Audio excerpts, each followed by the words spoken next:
Sahabat TKB yang diberkati Tuhan, salam jumpa kembali dalam acara Wasiat Kekal berupa renungan firman Tuhan yang memandu kehidupan kita.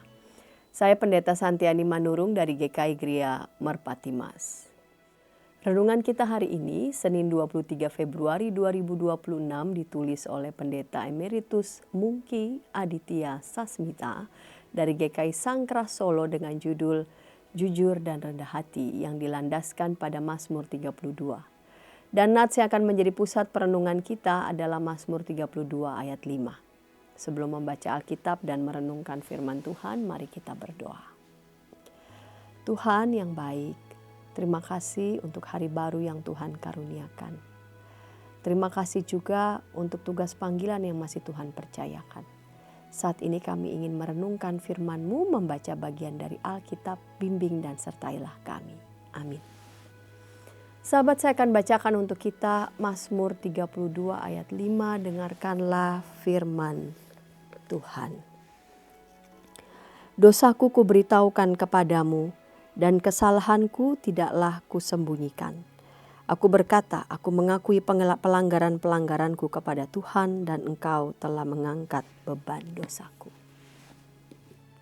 Sahabat, kita semua pasti setuju bahwa salah satu unsur penting dalam relasi dengan orang lain adalah kejujuran. Sebuah relasi akan terasa hambar dan tidak menyenangkan bila penuh dengan kepura-puraan, bahkan mudah menimbulkan kecurigaan. Demikian pula dalam relasi kita dengan Allah. Salah satu unsur penting adalah kejujuran di hadapannya. Daud mengingatkan tentang betapa pentingnya bersikap jujur di hadapan Allah, terutama dalam mengakui dosa, kesalahan dan pelanggaran yang dilakukan oleh manusia. Kejujuran itu mencerminkan kerendahan hati dan keterbukaan kepada Allah. Semuanya itu akan menumbuhkan kesadaran untuk bertobat dan mengubah cara hidup umat, serta sekaligus mengalami kebahagiaan atau berkat Allah berupa pengampunan darinya. Sebab hanya mereka yang sungguh-sungguh bertobat dan membarui hidupnya yang akan menerima pengampunan dan pembaruan hidup dari Allah. Sahabat, tidak ada seorang pun di antara kita yang luput dari perbuatan dosa. Namun melalui pengajaran Daud ini, kita bersyukur karena Allah menyukai umat yang jujur dan rendah hati dalam mengakui segala dosanya. Kita dipanggil untuk memiliki sikap hati yang demikian. Sebab hanya dengan jalan itulah kita akan sadar untuk berubah dan membangun kehidupan yang semakin baik dan berkenan di hadapan Allah. Dalam kejujuran dan kerendahan hati, kita akan merasakan damai sejahtera. Mari kita berdoa.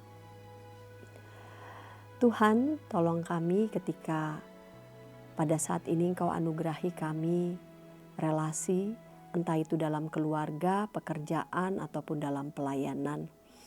Kami boleh menghargai setiap relasi yang boleh dibangun dan kami mau menjaga dan mau merawat relasi itu. Sekiranya dalam relasi itu ada dinamika, ada singgungan, karena adalah wajar ketika orang yang hidup bersama-sama entah di tengah keluarga, pekerjaan, pelayanan dapat bersinggungan karena beberapa hal, karena berbagai macam faktor. Tolong kami agar kami juga belajar rendah hati. Belajar rendah hati untuk mengakui ada kelemahan keterbatasan kami. Belajar juga dengan jujur untuk mengakuinya dan juga belajar dengan rendah hati dan jujur juga untuk bersama-sama bertumbuh sehingga pun melalui dinamika relasi, justru relasi kami makin diperkuat. Terima kasih Bapa, dalam Kristus kami berdoa. Amin. Demikian renungan kita hari ini. Jangan lupa subscribe, like, dan bagikan kepada sebanyak mungkin orang. Dan jika ada di antara sahabat TKB TV yang ingin didoakan, sila menyampaikan pokok doa saudara ke nomor 0812 8188 9191. Tuhan memberkati.